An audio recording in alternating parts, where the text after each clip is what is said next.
CAMPO was going to take up the issue of the Phase 2 toll roads. They ultimately postponed it that night, but there was other vigorous discussion about the Phase 2 toll plan.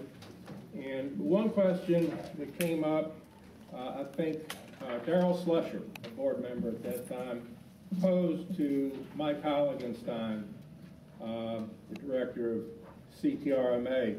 And his question was on US 183S, that's the section of 183 between Highway 290 and 71 on the east side of town. The question was, there are certain bridges over 183 now that the public has enjoyed for, at that time, over 20 years.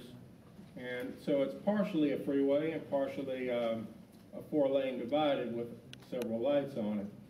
And he wanted to know if people would have to pay a toll if they utilized those bridges after 183S was converted to a toll road. Mike Halligenstein said, no way, that would never happen. Donna Dukes was surprised at that answer, and Representative Donna Dukes, who was also on the board at that time, said, let me get this right. Now, you just said that people would be able to drive free on those sections of the road, like Martin Luther King Boulevard, Palm Road, Springdale Road, and 71, that intersection. Mike Halligenstein said, absolutely, there will be free access to those bridges for local people who want to just bump down the street to get to the HEB or things like that.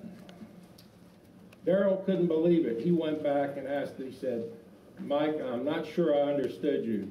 He said, Mr. Halligenstein, please tell me again what your answer was, that people will be able to continue using those facilities on that road after it becomes a toll road and they won't have to pay a toll.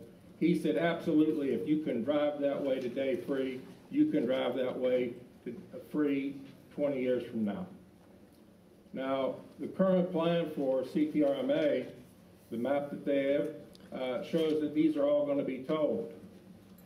I do have the original map they presented back in 2004 showing that there would be access lanes.